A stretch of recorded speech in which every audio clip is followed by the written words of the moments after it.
wabarakatuh. Bagaimana kabarnya anak ustazah semua? Mudah-mudahan kalian di sana dalam keadaan sehat walafiat, amin ya robbal alamin. Pada kali ini, ustazah akan membahas kisi-kisi PKN kelas 8 untuk penilaian akhir tahun. Sebelum itu, marilah kita mulai dengan membaca basmalah. Bismillahirrahmanirrahim. Dalam kisi-kisi PKN kelas 8 termuat 3 materi pokok. Materi yang pertama adalah makna dan arti penting kebangkitan nasional dalam memperjuangkan kemerdekaan Indonesia. Materi yang kedua, nilai dan semangat Sumpah Pemuda dalam bingkai Bhinneka Tunggal Ika. Dan materi yang ketiga, memperkuat komitmen kebangsaan. Nah, langsung saja kita bahas satu persatu materi pokok berikut. Dalam materi pokok yang pertama, yakni makna dan arti penting kebangkitan nasional 1908, di dalam soalnya nanti berkaitan dengan politik etis, yakni yang dicetus oleh Van de Venter dan diterapkan oleh Belanda.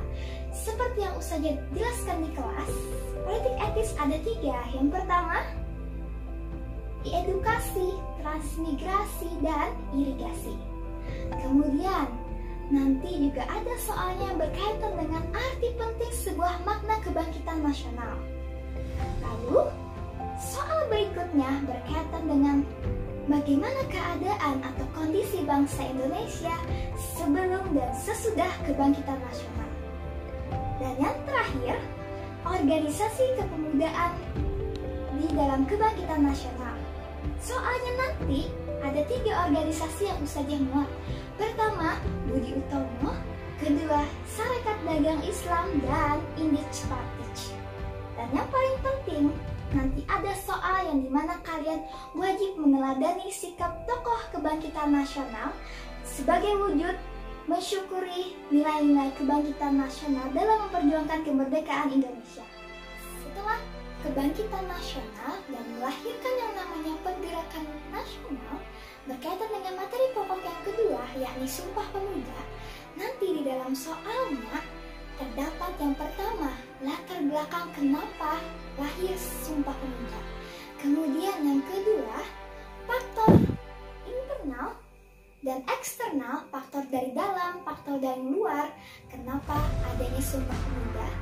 Kemudian yang ketiga, organisasi pada saat Sumpah Pemuda, yakni Jam Java, Jam Celebes, Jam Sumatera Nimbon.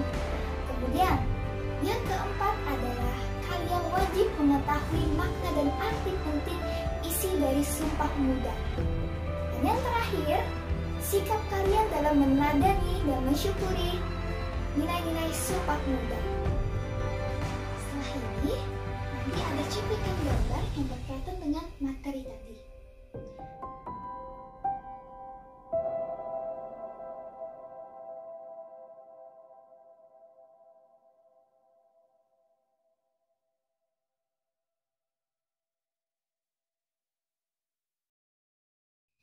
Dalam materi pokok yang ketiga, mengenai semangat komitmen kebangsaan, di dalam soalnya nanti termuat yang namanya meneladani sikap tokoh pahlawan. Yang pertama adalah Insinyur Soekarno, Muhammad Hatta, dan Sultan Syahrir. Kemudian, yang berikutnya adalah masa-masa perjuangan kemerdekaan Indonesia.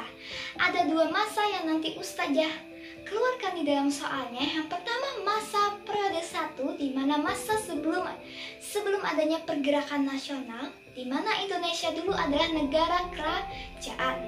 Nanti ada Kerajaan Mataram dan Sriwijaya. Kemudian periode yang keempat adalah masa setelah kemerdekaan Indonesia. Ternyata setelah kemerdekaan Indonesia kita masih dijajah. Setelah dijajah, kita melakukan yang namanya perjuangan fisik maupun non-fisik. Di dalam soalnya nanti ada ustazah cantumkan dan ustazah keluarkan, yakni perjanjian Renville dan perjanjian Linggarjati.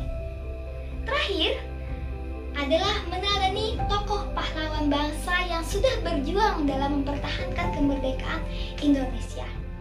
Demikian pemaparan singkat untuk kisi-kisi PAP PKN kelas 8. Ustazah ucapkan terima kasih kepada kalian semua yang sudah menonton rumah, jawab latihan-latihan soalnya, dan tetap stay at home. Semoga kondisi ini cepat berubah. Ustazah tunggu di sekolah. Kita tutup sama-sama dengan membaca Alhamdulillahirrabbilalamin. Ustazah akhiri, wassalamualaikum warahmatullahi wabarakatuh.